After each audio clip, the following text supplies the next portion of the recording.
Set Phasers, a highly illogical Star Trek podcast.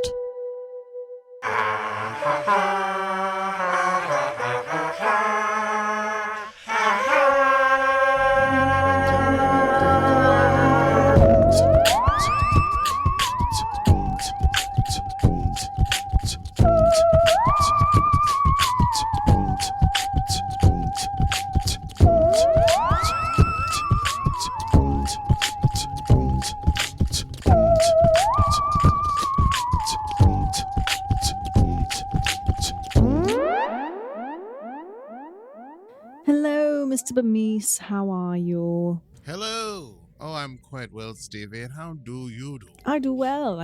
I'm over the COVID, so it's quite nice. Huzzah. But yes, I don't feel sick anymore, so which is quite nice. It's so great to be post-COVID, is it not? It is. Have you had it? I don't recall if you've had it. I had it over Christmas. I had COVID for Christmas, didn't I? Yes, you did. You did. Oh, I'm so sorry. I forgot. No, it was lovely. Nothing like a COVID Christmas, don't you know? Yes. A lovely COVID Christmas. Alone with a plug-in Christmas tree, watching Mystery Science Theater 3000. You certainly had fun. I had a wonderful time.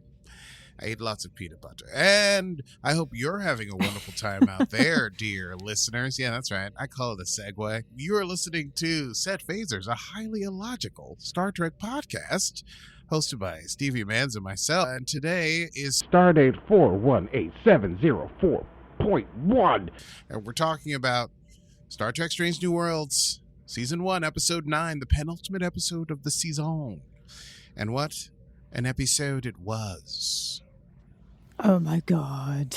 I never would have seen this. I would have you. suspected this to be a finale kind of episode. Yes, indeed. It had finale vibes, doesn't it? Yeah. We had two departures. We had two crew departures / exits, shall we say. Yeah, what are you going to do in the next I thing? don't know. How are they going to end it? The next episode is going to be like, hey, we go home, have some time off. I don't know.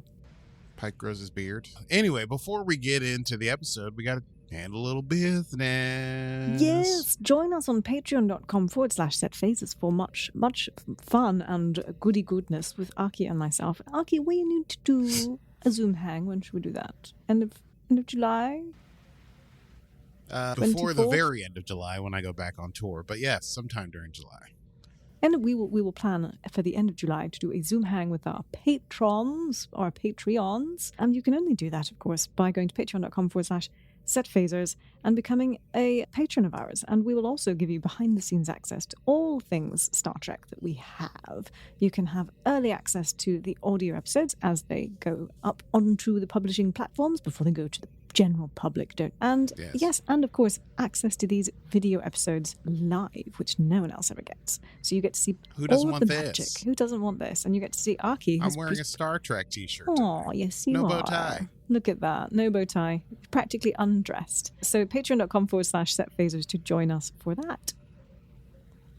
Yes, good Akie. Very nice t-shirt. Okay, are we done? Okay. Yes, all right, we're done done. showing my t-shirt. Yes, well, without further ado, let's run down this episode, All Those Who Wander. It's time to run it down. Can you run it down for me? Tell me what just happened. Can you run it down for me? Oh, I'd be only too delighted. We begin with Uhura's log. We've come to the end of her rotation here on the Enterprise. As we all know, she's not hugely into Starfleet. She joined up just to run away from the death of her parents, didn't know what to do. She's good at languages. She just failed up because she's the greatest communicator of all time or whatever. She's like, I don't know if I'm meant to be here. So anyway, last rotation, last mission, then we go home. Can't wait to see my grandma. She's still searching for purpose. And the Enterprise is on a mission to deliver Vidium power cells to Deep Space K7. So there's a party at There's a party at Pike, and he's doing what Pike does. He's cooking up a storm, and everyone's there, and it's just a big farewell for the ensigns and all that business. And seeing Uhura show up, linger in the background, number one gives Pike a signal. Pike addresses the assembled crew. Congratulations to Cadet Uhura and Chia for completing their training rotations, and Ensign Duke, front and center. and they promote Ensign Duke to lieutenant. He's now Lieutenant Duke. Seeing Uhura keeping her distance from the gathering, Ortegas comes over and is like, hey, what's up, man? You gonna hang out here in the back? And Uhura's like, oh, man, I really hate goodbyes. And Pike overhears this, and he approaches. He's like, so you haven't decided to stay yet? Why not? There will always be a place for you here on the Enterprise, he says. And just as he says that, Spock calls to Pike with news of a Priority 1 mission from Starfleet. And number one, Una is surprised because they are already on a Priority 1 mission. The power cells, presumably. Pike asks where La'an is. Una tells him La'an is taking personal health time. Pike's like, we'll fill her in later. Get me science and medical. Science and medical. I've always wanted to say that to someone. Science and medical. Well, just be like, give me science, medical, billings, and just label departments when I'm people because I'm that important or whatever. Get me humanities. I can't think of department names. I'll think of it later. All right. So we flash forward a couple years later. The various science and medical, i.e. Spock and M'Benga, are there, as well as Una, and Pike is doing dishes, and they're talking. And La'an arrives from her appointment with a Dr. Sanchez, whom I don't think we've met, but who's mentioned pointedly. Thoughts for thinking. Calls them a head shrinker. Number one is really happy that La'an is making use of the ship's counselor. Pike offers her some food, which she says she's like, it's cool, I don't need to eat. And then Una's like, you have to try the omelet and the bacon. And M'Benga, who's been eating the whole time and never ceases to eat in this scene, says you must also try the waffle. So I guess it was a breakfast party they were having for or brunch maybe? I don't know. Like a brunch farewell party for the people. An Evite from Captain Pike. So Spock explains there was a distress call sent from the USS Peregrine before it lost contact, and Pike hands Spock the apron, tells him to finish the dishes, and Pike explains the message took 2 days to reach Starfleet, and then another 2 to get to the Enterprise, so it's been 4 days. La'an, while being shocked at the deliciousness of Pike's cooking, and I note here again that M'Benga never stops eating in this scene, it's quite great, mentions the Peregrine had been making an unscheduled landing at Valio Beta 5, which is an L-class planet, and La'an muses that the ship could have been destroyed on impact. But Spock believes that the planet's interference is what's blocking the signal. Signal may still be going because the planet is known as a dead zone. No comms or transport are possible in its atmosphere. On notes that the Peregrine is a somber. It's a somber class ship. I may have misspelled the class of ship that is. Essentially, M'Benga served on one. They're super fast. They're made from Constitution class parts, but apparently for like faster zipping around. Pike's orders are to investigate the situation, save the crew, and if possible, save the ship. So maybe these somber class ships are important for something. These fast movers. La'an notes, hey, we got these power cells and they lose power on transport. And if we wait to do the Peregrine mission, then they'll be useless by the time they get to DSK-7. And so she suggests, hey, okay, what we'll do is we'll go by Valio Beta 5. We'll drop a landing party off to figure things out. Enterprise continue on to D-Space K7. Come on back. Una is concerned about the risk. Pike has faith in the crew and, in fact, will oversee this away mission personally. He views it as one last mission with all the cadets before they go. Pile all the kids into the station wagon, which confuses Spock. Anyway, they flash forward. The away team lands. Enterprise continues on. There are geothermal conditions on the planet that mean that they can't land right where the Peregrine is. And there's a big ice storm coming, so Spike, I did it already. Spock is like, we gotta move fast. And he's got his team, which is Lieutenant Kirk is back, Mr. Mustache, formerly Ensign, now Lieutenant Duke, Nurse Chapel, and Ensigns Cadets Chia and Uhura. Oh, and Hammer. Hammer's there, the engineer. Hammer. Spock calls Duke an ensign by accident, and apparently Kirk reminds him that there's like a drinking game in Starfleet that he has to buy him a drink for doing that, and Chapel says it's tradition. And Spock's like, God, are there any end to like the drinking games among you humans? And Kirk's like, absolutely not. Meanwhile, Pike is with La'an and M'Benga, and they're scanning the ship, and they find out that it landed in a chasm, and there are no life signs, but that could be interference. And then La'an comes across a bloodied corpse in the... Okay, so they manage to pry open the airlocks. They see a bunch more blood. Spock's like, hey, bridge controls are off. Everything's been routed to engineering. Hammer's like, there's plasma in the conduits, which means the crew must have used a warped core for emergency power. And Uhura says the reactor's completely crapped and the environmental systems are down to 20%. So Pike's like, hey, Hammer, get the power back up. Hammer can do that from engineering, so Spock is going to have to figure out the bridge controls, and La'an will complete a sweep. Oh, La'an completes a sweep from outside with M'Benga. Oh, they found 20 more bodies, some of them picked apart. La'an posits possibly by local wildlife. So Pike's like, we got to recover these logs. Meanwhile, Kirk and Chapel are outside, walking around, talking, and they discover more bodies. Several Peregrine crew members, but their bodies have been ripped apart and strewn around in a clearing, sort of ritualistically, reminding us of maybe something we saw earlier in the season. But who's saying? Who's saying? I guess like the last time on Star Trek Strange New Worlds gave it away because they did the whole thing where Lon was like, many people have seen the GORN, but they don't live to tell about it. That was my... Oh, I love your British accent is about as good as my wife's. Right.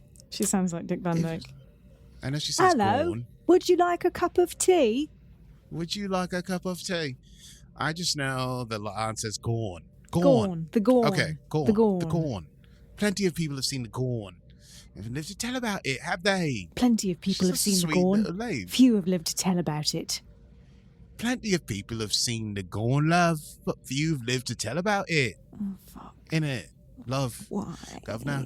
Okay, so where the hell was I? Yes, Uhura, meanwhile, back on the ship, she manages to bring up the ship's logs, audio only. Captain Gavin says the Peregrine found 3 castaways while they were on an M-class planet. There was a human girl, a humanoid of unknown provenance, and an Orion named Pasco. And they didn't know it at the time, but they soon found out that Pasco was infected with GORN eggs. The biofilters did not pick them up. But Pasco knew and went and set off a plasma grenade in engineering to try and end it. Note to self, my computer autocorrected without my noticing plasma grenade to plasma granted. Anyway, to end it, it's a good thing I know what I'm talking about. Gavin says that the distress call was sent automatically by the ship once the explosion happened in engineering as it was crashing into the planet, but that if she could contact Starfleet now, she would tell them to stay away. Well, it's too late for that, La'an notes. And Uhura detects 2 life signs on the ship of a sudden. One is human, and one is unknown. So, Pike tells Hemmerdick, hey, you figure out the engineering stuff, get the power back as soon as you can. Pike, Uhura, and La'an go to investigate. They walk through the wrecked corridors, wires coming out of the ceiling, the blood on the floor and on the windows, and there's more mangled bodies, their heads going the wrong way for their knees and their legs.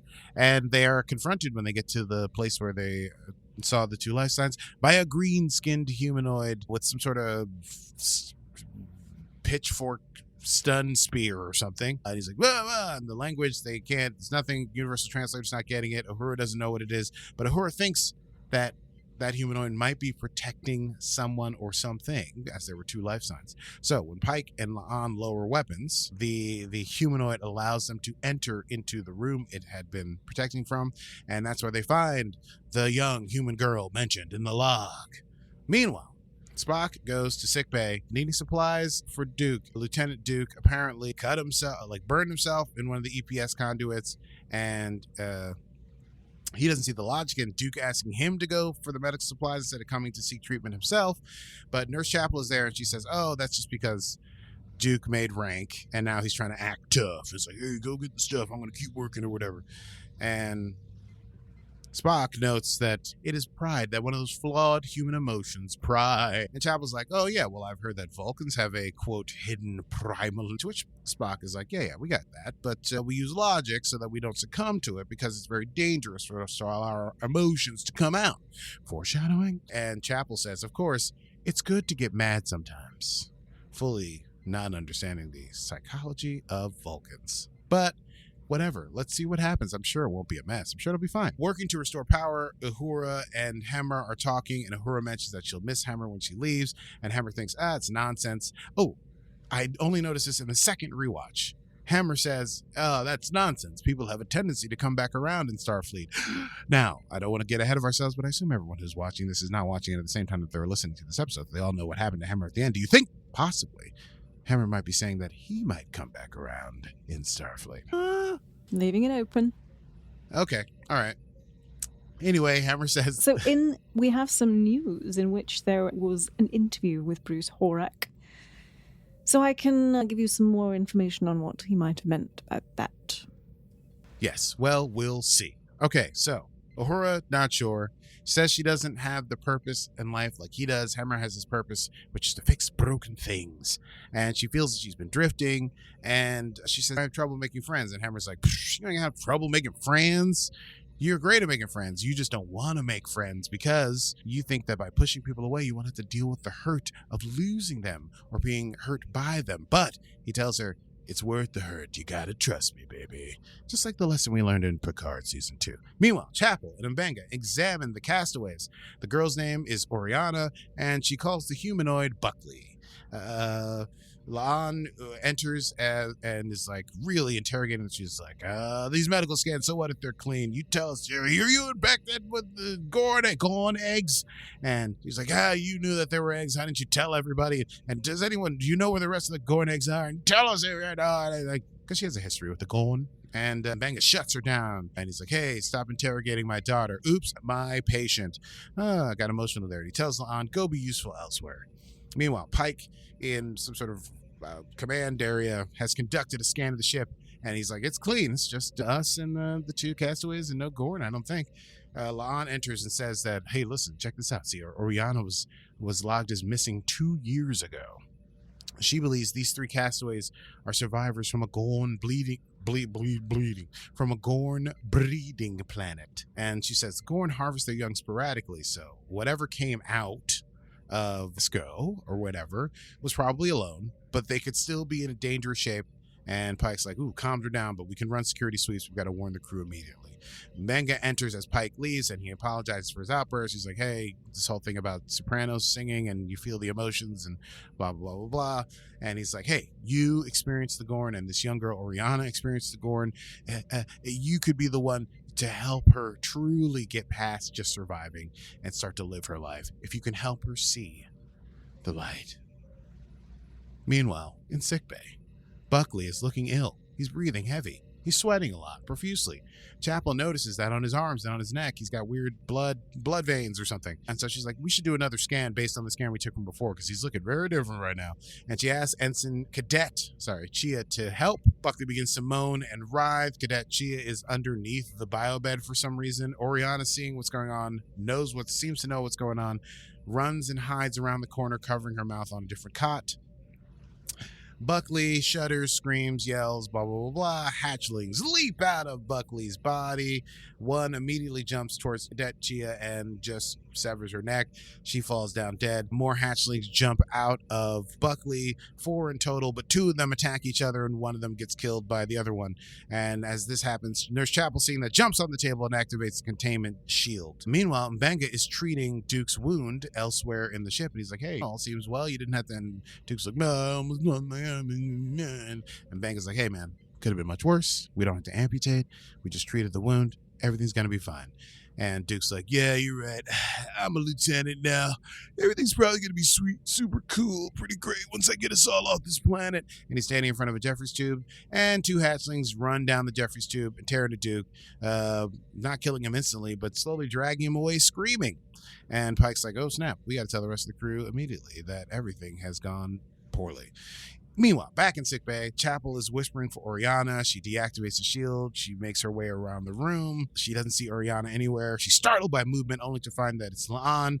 The security chief walks in. She looks at the scene. She's like a grizzled veteran detective. She's just like, yep, there were 4 hatchlings here that came out of Buckley's body. 1 is dead. That leaves 3. We got to get a move on. And Chapel's pretty flustered, but Laan hands her a phaser and says, watch your back, watch the ceilings, and shoot anything that moves. I'm going to go try to find Oriana. Laan searches for Oriana, starting with where they originally found her, and they find her there. And Oriana's like, oh, you couldn't keep me safe. And Laan's like, hey, you were, but I see that you went to the coldest place on the ship because the GORN hate cold.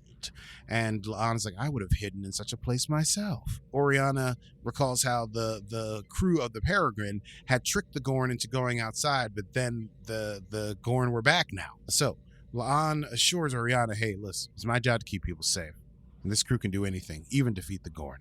And she's like, hey, I may be parroting something a doctor told me 10 minutes ago, but there's surviving and then there's living. And you gotta live. Okay? So follow me.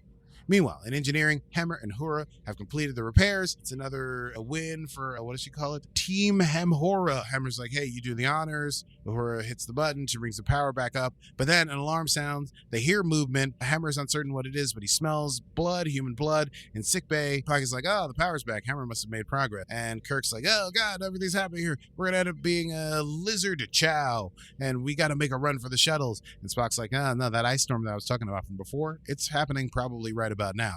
And Kirk's like, you're not safe inside the ship, but you think it would be nice to die nice and warm. And Mbenga's like, I could sedate him. And Pike's like, hey, Kirk is stronger than he looks. He's just dramatic.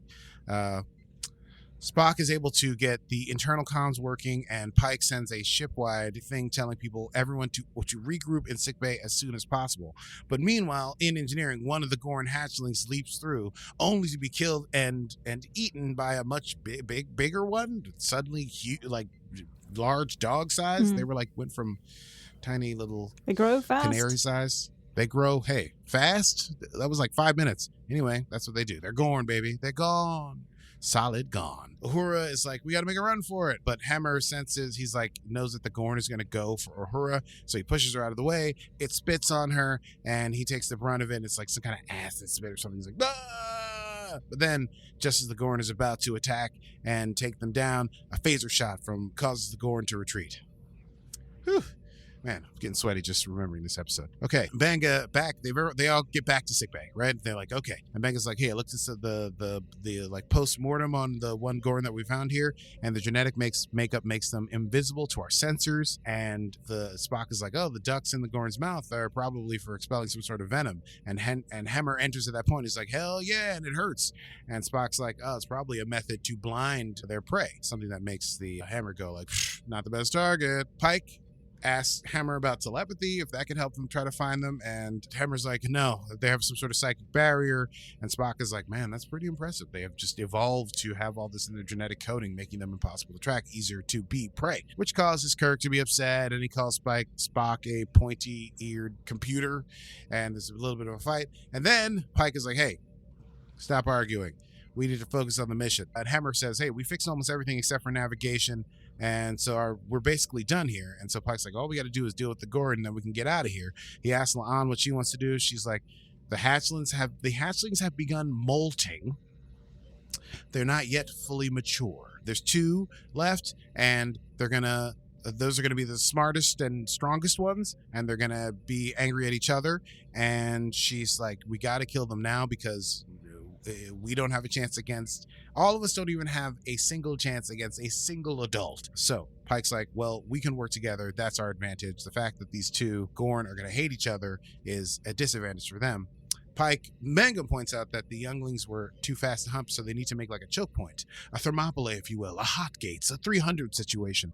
And La'an says they're super smart, so just like a normal trap is not going to fool them. They're not just like lizards. La'an says, so they have aggressive behavior, so we can use ourselves as bait, and also they avoid the cold, so they can use the cold to herd the Gorn into particular places. Pike approves the plan, and the crew gets to work. Pike and Mbenga go to the bridge, and with Oriana, and they put Oriana in the captain's chair, and Pike uses his command codes, which are the same as he always had apparently, to quarterback the mission from the bridge.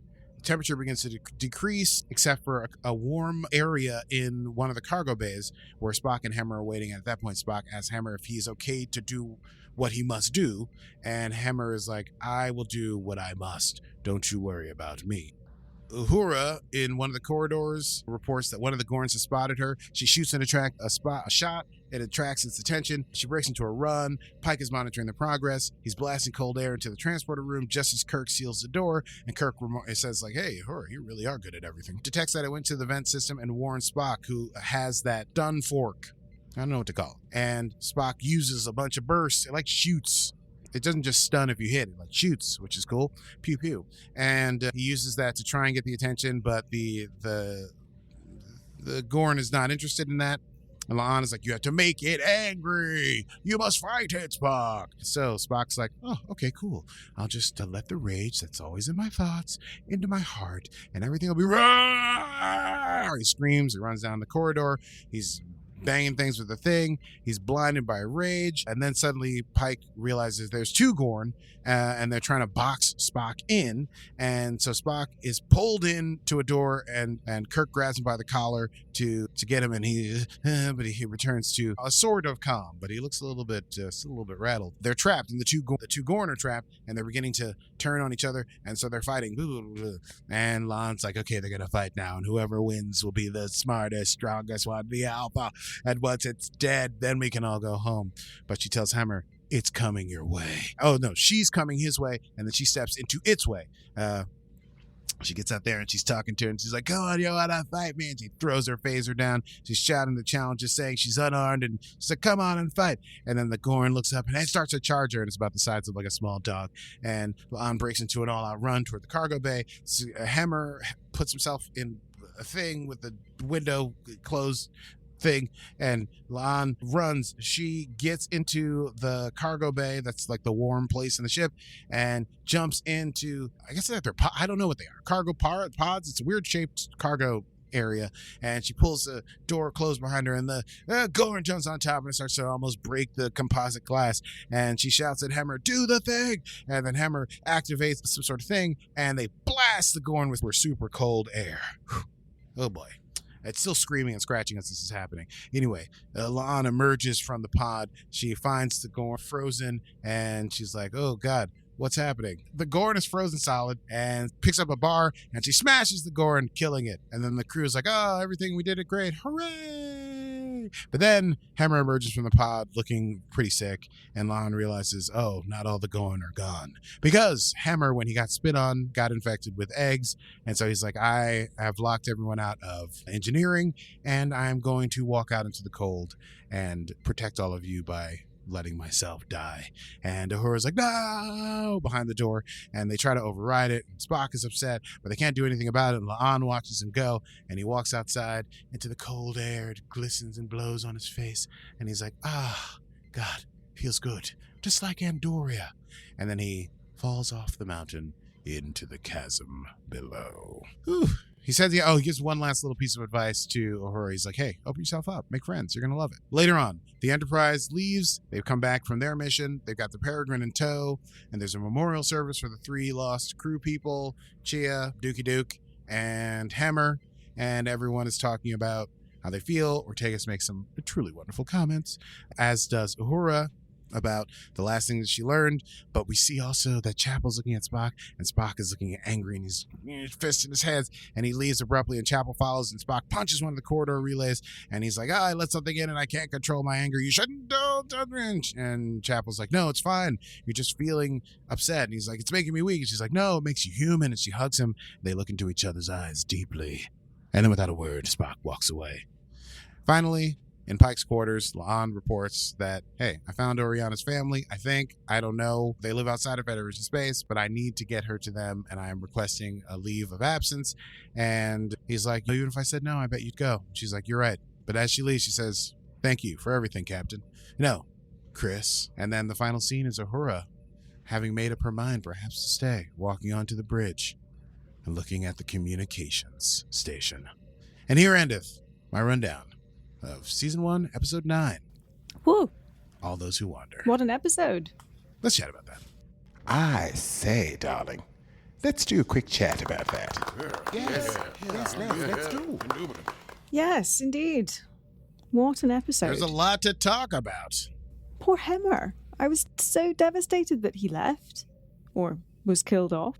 I think I've been watching too many TV shows, because I now know when someone's going to die at the end of an episode based on how they act in the middle of the episode. And as soon as he was like, yes, the people you're going to love, the people love it, the people and stuff, I was like, this guy's dead. He's dead. Yes, but we didn't know that at the beginning of the season. We didn't know it a few episodes ago. As of last episode, Hemmer was becoming quite the favourite. Well, that's true. He didn't even show up till episode 2. He's been in and on and off. These are only 10 episode seasons. Listen, they're making crazy moves. What can I say? It seems shocking to me. But I also, having thought about it, maybe they're making room for Dr. Sanchez, or these other people they keep mentioning. I don't know. Seems like there's an arc in the offing that they're trying to get at. They're getting rid of La'an, which seems like a mistake, but whatever. And Hemmer, I don't know. I guess we're going to have a new engineer. Do we think Mr. Kirk might step up? Yeah, I don't know if I'm going to feel good about that. We do know that James Kirk is joining the cast. Obviously, I don't think he'll be engineering, but... Is he as a regular? Yeah. They've cast Paul Wesley as James Kirk. They've even released a photo. Anyway, we're ruining all my news.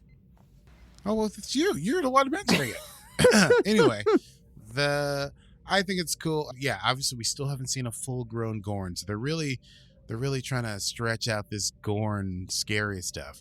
But I can't imagine they go into the full GORN, fighting a full GORN without La'an. So maybe season 2, La'an comes back. She's like, the GORN are right behind me. They can't get rid of her for the whole Noonien Singh thing either. We haven't explored that. We have no idea what's going on with that. I can't imagine La'an won't come back. Maybe there'll just be a gap between seasons where everyone goes off and does a bit of their thing, and La'an comes back a changed person. All right. Well, we'll see. I don't know. But yeah, we only have one episode left, so I'm wondering what that one episode is going to be. Just like they go home and Uhura's like, I've decided I'm going to work. And yeah. All right. Well, I guess we'll see. I didn't look up the name of the last episode of the season, so I don't know what it's called. But I bet it's Latin for something weird. And let's see. Otherwise, yeah. A Quality of Mercy, so nothing Latin.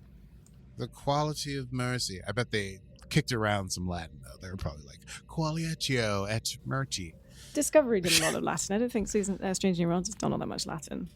No, but usually Discovery has done Latin, and so has Picard. Usually, like, the end of a season is a Latin et in our, you know what I mean? I take it back. There was Memento Mori. Memento Mori. Oh, they did do that. You're right. Well, there you go.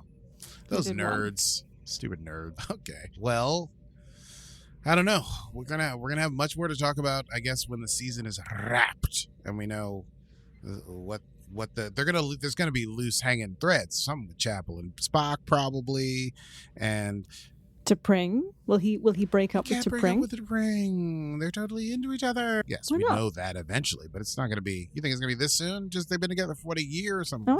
Too quick. Move slow, Spock. Well, I guess maybe if his passions are all out of whack, he might do something stupid. We'll see. An emotional Spock. Quotable moments? Oh, I have but one quotable moment. Well, let's do it. Quotable moments! It is Hemmer, of course, the moment that I knew he was going to die, when he's working with Uhura on the thing, and he says, it is better to be the one left behind, be the one leaving than the one left behind, but that is wrong. You create bonds. It is a gift. Of course, the people you care about are going to cause you pain. It will hurt, but the love it yields will far outweigh the sorrow. Ah, yes. Oh, wait. Do you want to say a farewell to Hemmer? I was thinking we'd do that after the news. Are you doing news? I have news. We must do news. News from around the galaxy. Love a bit of news. Bruce Horak knew his death was imminent from his Zoom audition with showrunner Henry Alonzo Myers. But did you know, fun fact, Celia Rose Gooding didn't know until the script was sent out for episode 9 that Hemmer was going? Shock horror. No. Bruce Horak only asked if the writers make it a cool death in a recent interview, obviously, with Will Wheaton on no, it's not After Trek. It's Ready Room. It used to be After Trek. Anyway, Strange New Worlds Season 2 has just wrapped production in Toronto.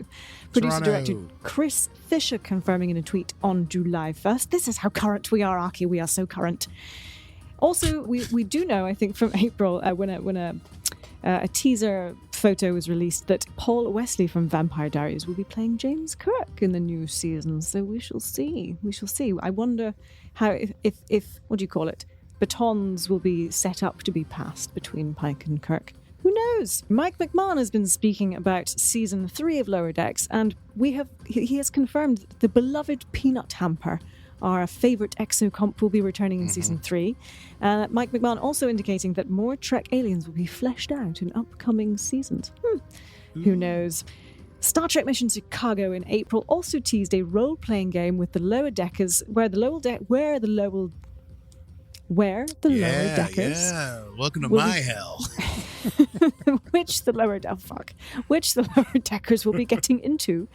And our dear Tawny Newsom, in a recent interview with Slash Film, confirmed we'll finally see what's happening with Carol Freeman. And best guess is we are looking at an August drop date, which was when previous seasons have been scheduled for their debut. Finally, don't forget that Fathom Events are doing screenings of The Wrath of Khan on the big screen, and you can go to fathomevents.com to find a local screening that's happening, I believe, September 4th. And you're that's going, all. are you not? Yes, Are you not I going? am going. You are going. I'll be on I tour. am going. I know. So sorry for you. Wow. But, yeah. Well, anyway. That's all from the news.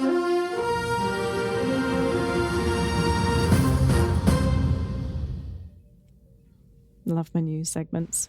Yes. And now, before we go away, I think it's time for a somber moment of reflection. We shall tribute. I'm going to get real close to the mic for this and say, Hammer, you showed up inexplicably at the end of episode 1, and I did not know who you were supposed to be. But then you worked your way into our hearts by catching a carrot or something over your shoulder that time, and making fun of people for being weird about your telepathy geekiness. And you tutored Uhura, and you're a part of her life. For that, Hammer, we will never forget that you had faith of the heart, baby.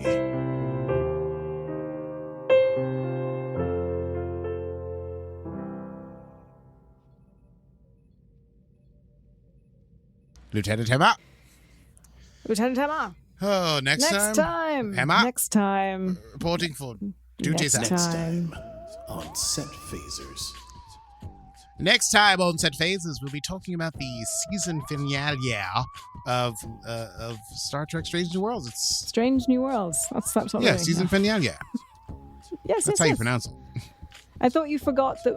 I for a moment, I thought you forgot which season we were. Oh, recapping. season yeah. I just mumbled through it. Season 1, 3, the season finale of Star Trek: Strange New Worlds, episode 10, entitled something about mercy. I forgot. There's something about mercy. Is it Ben Stiller? The quality of mercy. Not there's something about mercy. Great sequel. Could be written that way. Anyway, if you like what you hear and you've enjoyed this trip with us, watching this first season of Strange New Worlds, you can follow us wherever you get your podcast from. We're on all the platforms, and we would love it if you listen to all the back episodes we have about Star Trek Discovery, Star Trek Picard, and just Star Trek Lower Decks. We've covered all the seasons that there are to be covered, and we will soon have covered yet a 4th franchise of Star Trek. So please become a Set Phaserer. Oh, we don't have a name for our fans. Yes. I don't know. Set Phasers, Stunners. Stunners. But you can do that by... What up, Stunners? Yeah! Stunners. You can become a fan and a patron of ours by going to patreon.com/Set Phasers. You can, of course, also follow us on the old Instagram and Facebook. We are even on YouTube, of course, if you want to watch the video episodes after the fact. We are youtube.com. I don't know what our page is. I forgot that we were putting... So the videos are up on YouTube. People, listen to that. Yeah, they go up there. Yeah. You can see Akie dance if you really want to, but you have to wait until the episodes are published. You don't get to see them unless you are a patron. You can see them once they are published, but not before. That's for patron-only people. Our wonderful patrons, we like to thank them. Thank you so much to our dear patrons. We adore you, and we can't wait to see you at the end of July when we have a Zoom hang. Indeed. Oh, sorry. Akie. I was writing down that we have YouTube to my preamble, and I can do that later. Listen, follow us on social medias, baby. Facebook, Instagram, Set Phasers, Podcast, Meme Game Strong. It's all Stevie. Occasionally, I make comments, but usually I hint at them from the darkness. I think that's it. Yeah. Well, until next time, I'm Stevie Mans. Oh boy. and I'm sad about Hammer. I don't have a clever thing. I'm just sad that he's gone. But this has been Set Phasers, a highly illogical Star Trek podcast. Computer. End program.